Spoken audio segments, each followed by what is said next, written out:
আজ ২১শে ডিসেম্বর বিশ্ব ধ্যান দিবস। এই ধ্যান দিবসকে সামনে রেখে সারা ভারতবর্ষের সাথে দক্ষিণ জেলা জুড়ে বিভিন্ন কর্মসূচির আয়োজন করা হয়েছে সংস্থার পক্ষ থেকে।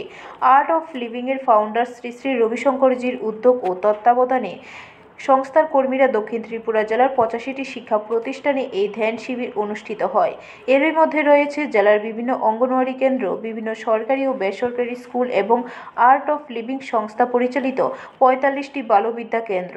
আজ এই ধ্যান শিবিরে জেলার অন্তর্গত Vivekananda English medium high school ও ঈশানচন্দ্রনগর স্কুল সহ বিভিন্ন অঙ্গনওয়াড়ি কেন্দ্র এবং শিক্ষা প্রতিষ্ঠানের ছাত্রছাত্রী, অভিভাবক, শিক্ষক শিক্ষিকারা অংশগ্রহণ করেছেন। সংস্থার কর্মকর্তারা এই ধ্যান শিবিরের মাধ্যমে বার্তা দিতে চান, ধ্যানের মাধ্যমে শরীর ও মনকে সুস্থ রাখা যায়।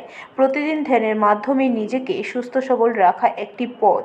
ধ্যান হলো নিজেকে ও নিজের মনকে বিশ্রাম করা, ফলে নিজের মনের মধ্যে নীরবতা ও শান্তি আসে। এর ফলে নিজের মনে ক্লিয়ারিটি ও ক্রিয়েটিভিটি জন্ম নেয়। এই বিশ্ব ধ্যান দিবস উপলক্ষে আজ রাত ৮ ঘটিকায় আর্ট অফ লিভিং সংস্থার ফাউন্ডার গুরুজি শ্রী শ্রী রবিশঙ্করজি ধ্যান শিবিরে অংশগ্রহণ করবেন।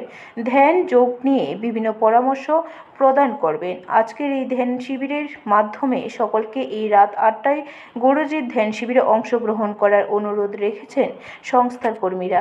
ডিসেম্বর বিশ্ব ধ্যান দিবস, তারই উপলক্ষে আর্ট অফ লিভিং এর ফাউন্ডার শ্রী শ্রী গুরুদেব রবিশঙ্করজির উদ্যোগে দক্ষিণ ত্রিপুরা জেলায় ৮৫টা জায়গায় ধ্যান শিবির অনুষ্ঠিত হচ্ছে। তার মধ্যে বিভিন্ন স্কুল এবং আর্ট অফ লিভিং শিশু বাল বিদ্যা কেন্দ্র আছে। ওই শিক্ষা কেন্দ্রে আজকে স্টুডেন্ট এবং গার্জিয়ান এবং টিচাররা এই ধ্যান শিবিরে অংশগ্রহণ করবে। ব্যুরো রিপোর্ট, খবর ত্রিপুরা।